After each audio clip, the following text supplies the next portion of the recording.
하나님께서 우리에게 주신 말씀은 전도서 8장입니다. 구약성경 955쪽에 있습니다. 먼저 드라마 바이블로 읽고 그 다음 하나님의 말씀 나누겠습니다. 제8장. 누가 지혜자와 같으며 누가 사물의 이치를 아는 자이냐? 사람의 지혜는 그의 얼굴에 광채가 나게 하나니 그의 얼굴에 사나운 것이 변하느니라. 내가 구원하노라. 왕의 명령을 지키라. 이미 하나님을 가리켜 맹세하였음이니라. 왕 앞에서 물러가기를 급하게 하지 말며 악한 것을 일삼지 말라. 왕은 자기가 하고자 하는 것을 다 행함이니라. 왕의 말은 권능이 있나니 누가 그에게 이르기를 왕께서 무엇을 하시나이까 할 수 있으랴. 명령을 지키는 자는 불행을 알지 못하리라. 지혜자의 마음은 때와 판단을 분별하나니 무슨 일에든지 때와 판단이 있으므로 사람에게 임하는 화가 심함이니라. 사람이 장래 일을 알지 못하나니 장래 일을 가르칠 자가 누구이랴. 바람을 주장하여 바람을 움직이게 할 사람도 없고 죽는 날을 주장할 사람도 없으며 전쟁할 때를 모면할 사람도 없으니 악이 그의 주민들을 건져낼 수는 없느니라. 내가 이 모든 것들을 보고 해 아래에서 행하는 모든 일을 마음에 두고 살핀즉 사람이 사람을 주장하여 해롭게 하는 때가 있도다. 그런 후에 내가 본즉 악인들은 장사 지낸 바 되어 거룩한 곳을 떠나 그들이 그렇게 행한 성읍 안에서 잊어버린 바 되었으니 이것도 헛되도다. 악한 일에 관한 징벌이 속히 실행되지 아니하므로 인생들이 악을 행하는 데에 마음이 담대하도다. 죄인은 100번이나 악을 행하고도 장수하거니와 또한 내가 아노니 하나님을 경외하여 그를 경외하는 자들은 잘 될 것이요 악인은 잘 되지 못하며 장수하지 못하고 그날이 그림자와 같으리니 이는 하나님을 경외하지 아니함이니라. 세상에서 행해지는 헛된 일이 있나니 곧 악인들의 행위에 따라 벌을 받는 의인들도 있고 의인들의 행위에 따라 상을 받는 악인들도 있다는 것이라. 내가 이르노니 이것도 헛되도다. 이에 내가 희락을 찬양하노니 이는 사람이 먹고 마시고 즐거워하는 것보다 더 나은 것이 해 아래에는 없음이라. 하나님이 사람을 해 아래에서 살게 하신 날 동안 수고하는 일 중에 그러한 일이 그와 함께 있을 것이니라. 내가 마음을 다하여 지혜를 알고자 하며 세상에서 행해지는 일을 보았는데 밤낮으로 자지 못하는 자도 있도다. 또 내가 하나님의 모든 행사를 살펴보니 해 아래에서 행해지는 일을 사람이 능히 알아낼 수 없도다.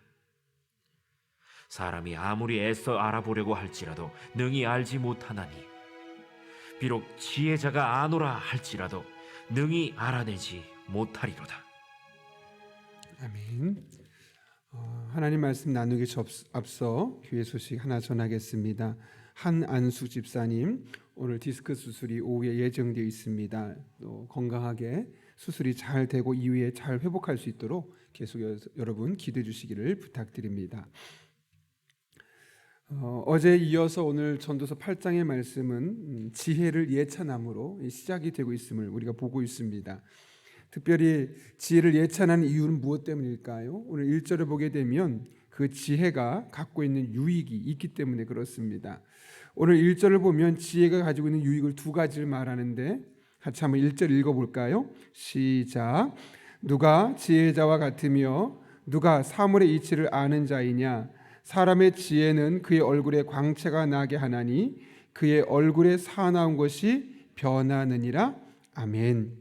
여기 보면 지혜 유익의 두 가지가 나타나고 있습니다. 첫 번째로는 누가 사물의 이치를 아는 자이냐라는 표현을 통해 알 수 있는데요.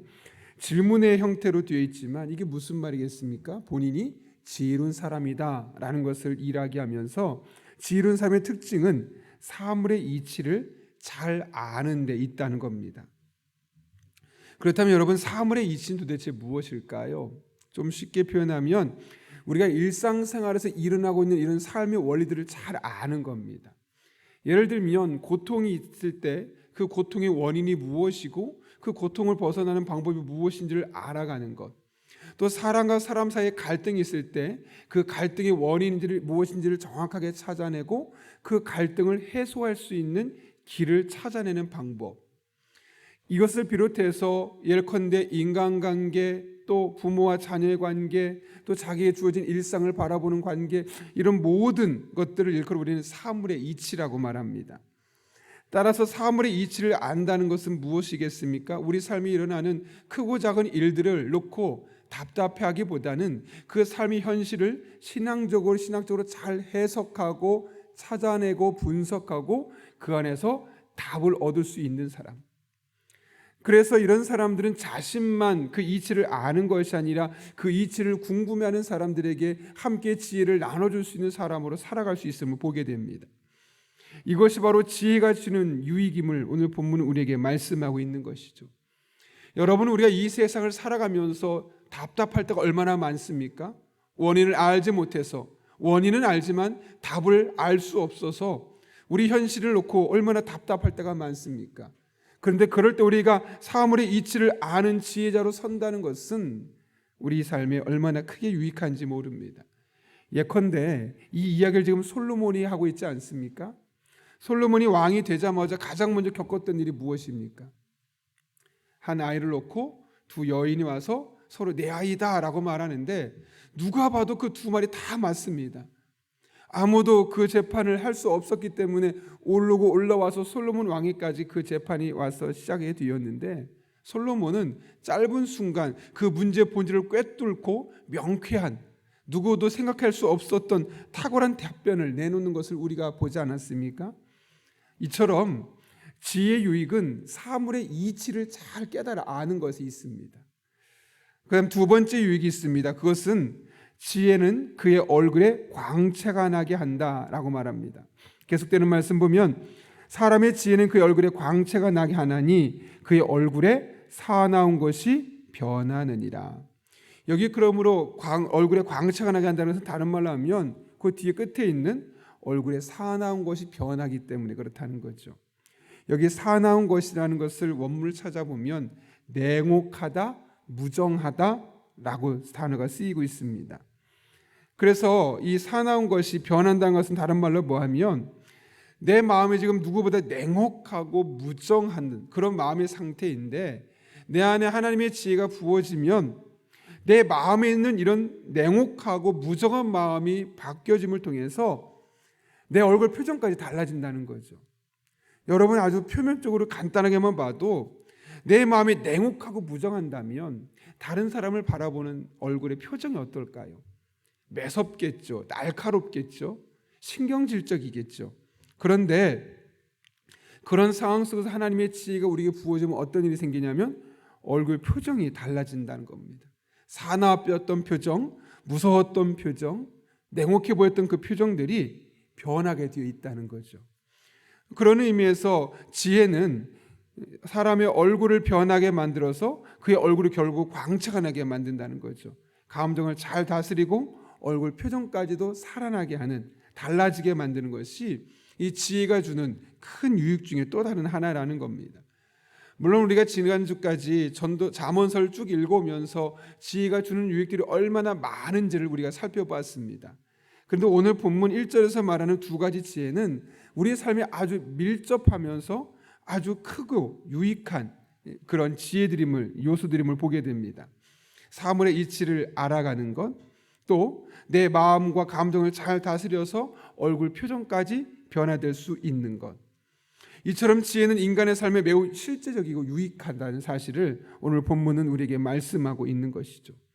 세상이 돌아가는 이치를 아니 세상이 아무리 험하고 예기치 못한 일들이 일어나도 그런 것들로 인해서 동요하지 않을 수 있는 겁니다. 또한 외적인 일들로 마음이 상하고 얼굴이 굳어질 수 있어도 언제 그랬냐는 듯이 마음의 상태가 달라지고 얼굴 표정도 바뀔 수 있는 것이죠. 한마디로 말하면 세상에 흔들리지 않고 늘 한결같은 마음으로 살아갈 수 있고, 그런 것이 바로 우리에게 지혜가 주는 유익이라는 겁니다. 이 세상을 살지만 하늘을 살게 하는 것, 그것이 바로 지혜라는 것이죠. 바라기는 우리 성도 한 분 한 분이 이런 지혜의 유익을 날마다 순간마다 경험하며 살아갈 수 있기를 예수님의 이름으로 축원합니다. 이어지는 말씀은 지혜로운 사람이 도대체 어떤 사람이냐라고 말했을 때 권위에 순종하는 사람임을 말씀하고 있습니다. 이를 위해서 어떤 사실을 강조합니까? 2절 보면 이렇게 되어 있습니다. 내가 권하노라 왕의 명령을 지키라 이미 하나님을 가리켜 맹세하였음이니라. 여기 왕의 명령을 지키라고 합니다. 그런데 왕의 명령을 지켜야 될 이유가 무엇 때문입니까? 그 왕이 철권 통치, 즉 백성들을 힘으로 누르고 괴롭히고 억압해서 그 왕의 명령을 지키라는 것일까요? 아니면 그 왕이 그냥 인자하기만 해서 혹은 나라를 부구강병하게 만들었기 때문에 그 사람을 지지해야 해서 그 사람의 말을 들으라는 걸까요?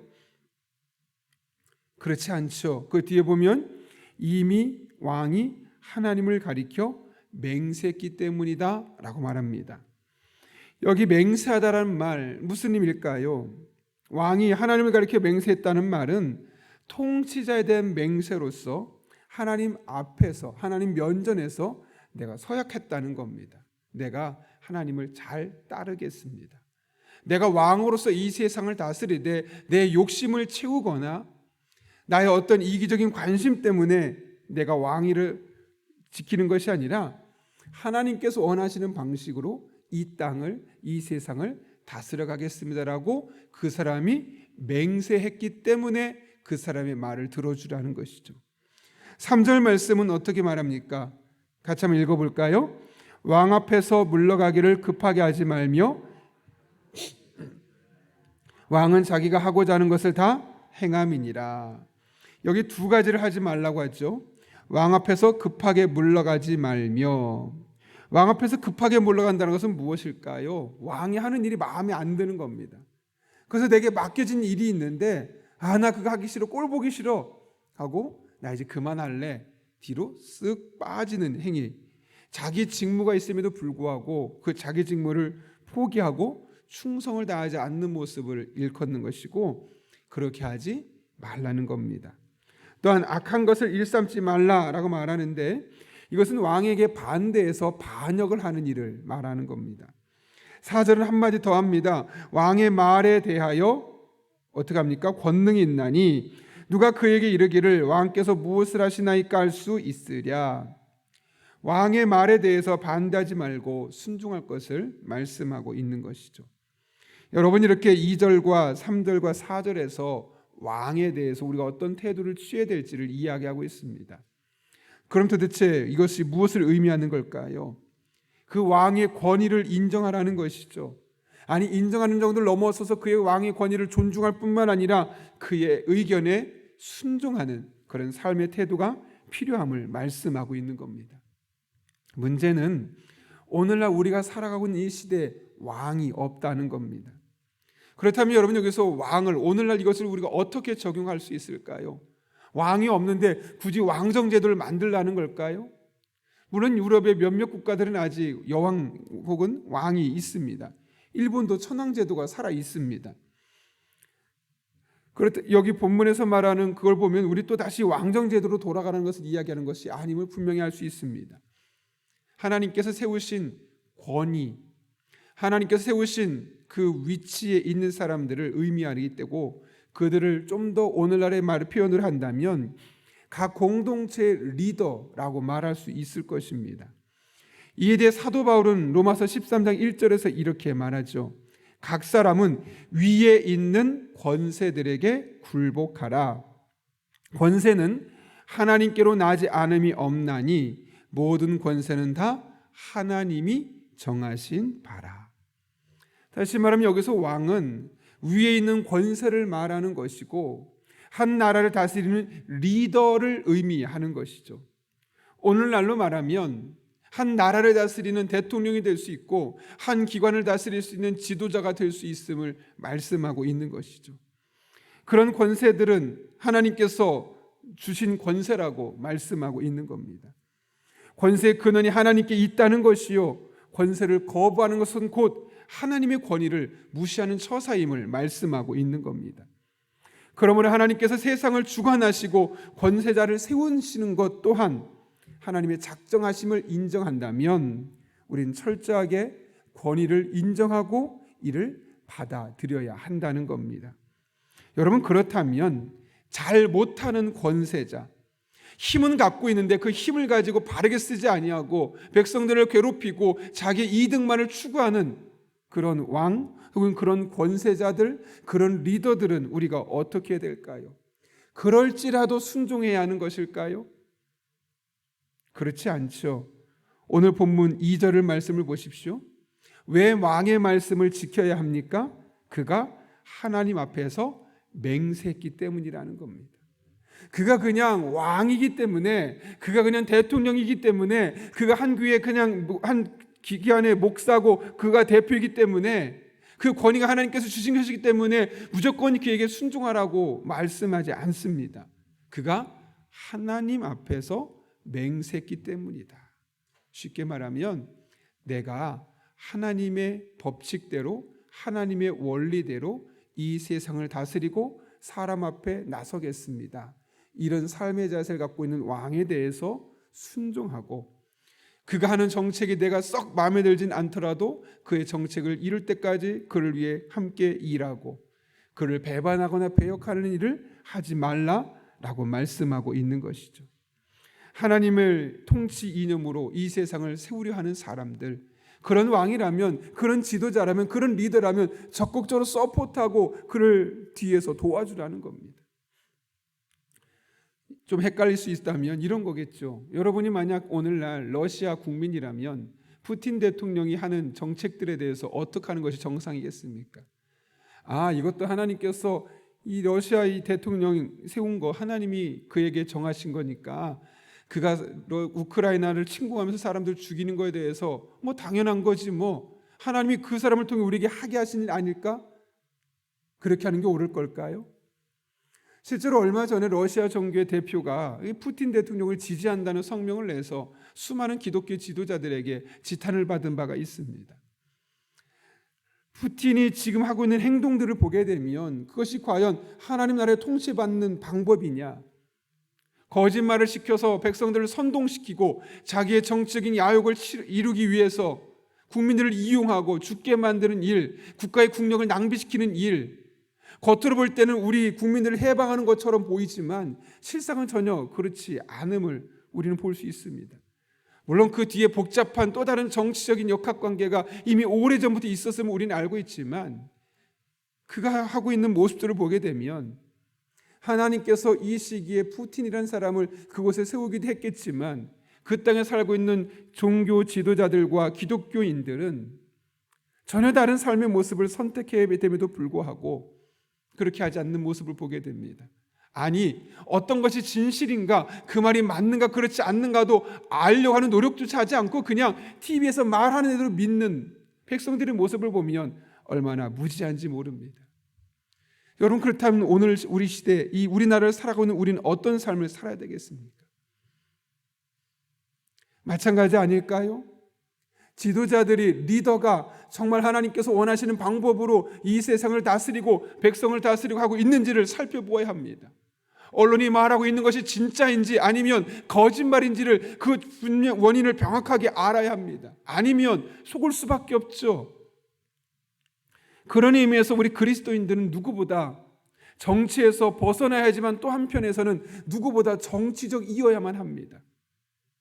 좋은 의미에서 하나님 나라의 원리를 이 땅에 실현시킨다는 의미에서는 정치적이어야 하는 것 또한 우리 그리스도인의 몫이기도 합니다. 그러나 우리가 그것을 다 알기 어렵다면 가장 좋은 것은 무엇이겠습니까? 그런 일들이 일어나기 전에 우리가 먼저 하나님 앞에 기도하는 것이죠. 그래서 사도 바울은 디모데전서 2장 1절에서 이렇게 말합니다. 내가 첫째로 권하노니 모든 사람을 위하여 간구와 기도와 도구와 감사를 하되 임금들과 높은 지위에 있는 모든 사람을 위하여 하라. 누구를 위해 평소에 기도하라고요? 대통령과 각각의 기관에서 장이 되어서 다스리고 있는 수많은 지도자들, 그 안에는 영적인 지도자도 있겠죠. 한국교회를 위해서, 또 우리 교회를 위해서, 내가 섬기고 있는 부서에 책임지고 있는 목회자를 위해서, 또 우리 소그룹의 리더, 오이코스의 리더들을 위해서, 작게는 오이코스의 작은 리더를 시작해서 크게는 한국 교회와 전 세계 교회와 또 대통령과 그를 주변에서 돌보고 있는 수많은 정치 참모들을 위해서도 우리가 기도할 것을 말씀하고 있습니다. 그런데 그 이유를 뭐라고 말씀합니까? 이는 우리가 모든 경건과 단정함으로 고요하고 평안한 생활을 하려 함이라. 우리가 이 세상을 살아가면서 하나님의 나라의 통치 이념으로 살아가는 그런 지도자들이 많아질 수 있도록 기도해야만 하겠습니다. 외양간이 무너진 뒤에 그것을 고치려고 하면 큰 문제가 생길 수밖에 없습니다. 오히려 그 전에 우리가 먼저 기도하는 과정을 통해서 나라를 세울 수 있고 또 각각의 공동체를 세울 수 있는 것이죠. 우리 교회가 목회자들을 위해서, 대통령을 비롯한 수많은 정치 지도자들을 위해서, 그것이 여당이든 야당이든 정치 지도자들이 바르게 써서 하나님 나라의 통치 이념으로 이 땅을 잘 다스려서 이 땅을 살아가고 있는 그리스도인과 그리스도인이 아닌 사람들 또한 고요하고 평안한 생활 가운데 하나님을 바라보고 하나님의 은혜를 경험할 수 있도록 기도하는 저와 여러분을 통해 이 땅에 하나님 나라의 통치가 이루어지는 그런 놀라운 은혜가 임할 수 있기를 예수님의 이름으로 축원합니다. 우리 함께 기도하겠습니다. 거룩하신 아버지 하나님, 오늘 하나님의 말씀을 통하여 지혜가 얼마나 유익한지를 깨닫게 하시고 또 하나님께서 세우신 권위가 무엇이고 그 권위에 우리가 어떤 면에서 순종하고 어떤 면에서는 거부하고 이 모든 것을 넘어서 평소에 어떻게 해야 할지를 깨닫게 하시는 은혜 진심으로 감사를 드립니다. 말씀을 기억하며 이 나라 이 민족 한 걸음 나가 우리의 영혼을 돌보는 목회자들 위에서 함께 기도할 때 이 땅이 하나님께서 기뻐하시는, 하나님께서 원하시는 그런 아름다운 공동체로 든든히 세워지게 하여 주옵소서. 특별히 대한민국이 여러 가지 위기 상황 가운데 있습니다. 정치적으로, 경제적으로, 또한 외교적으로 어려운 가운데 있사오니 하나님께서 우리 그리스도인들의 기도를 통해서 하나님께서 이 세상을 바꾸시는 것을 우리가 목도하게 해주셨고 더욱더 기도에 힘쓰는 우리 그리스도인들 되게 하여 주옵소서. 예수님의 이름으로 기도하옵나이다. 아멘. 우리 이 시간 함께 기도하실 때 주님께서 가르쳐준 기도하겠습니다. 하늘에 계신 우리 아버지, 아버지의 이름을 거룩하게 하시며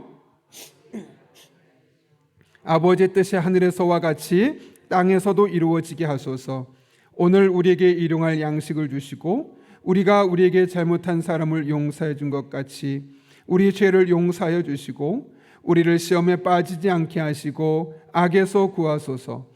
나라와 권능과 영광이 영원히 아버지의 것입니다. 아멘. 오늘 이 시간 기도하실 때 오늘 본문의 말씀을 기억하며 먼저 기도합니다. 사물의 이치를 깨닫는 지혜, 또 우리의 얼굴 표정까지 바꿀 수 있는 이 하나님의 지혜를 우리 영락교회 모든 성도들이 함께 경험할 수 있게 달라고, 한 걸음 나아가서 하나님께서 세우신 권위에 우리가 순복하되 하나님 나라의 통치에 맞는 방법으로 다스린 이들을 또 그런 원리들에만 우리가 순응할 수 있게 도와주시고, 한 걸음 나아가서 그 이전에 먼저 지도자들을 위해서 기도할 수 있는 우리 영락교회 성도들 될 수 있게 달라고, 그래서 우리가 속해 있는 이 지역부터 먼저 놀라운 변화를 일으키고 이를 통해서 이 땅에 하나님의 통치가 나타날 수 있게 달라고, 또 우리가 가진 기도 제목과 우리들의 기도가 필요한 분들을 위해 기도하는데요. 특별히 오늘 한한숙 집사님 수술이 예정되어 있습니다. 하나님의 은혜 가운데 수술하는 시작하는 과정부터 수술이 진행되고 회복되는 전 과정 가운데 온전한 하나님의 은혜가 임하게 도와주시고 완벽하게 회복되는 은혜 경험할 수 있게 달라고 기도합니다.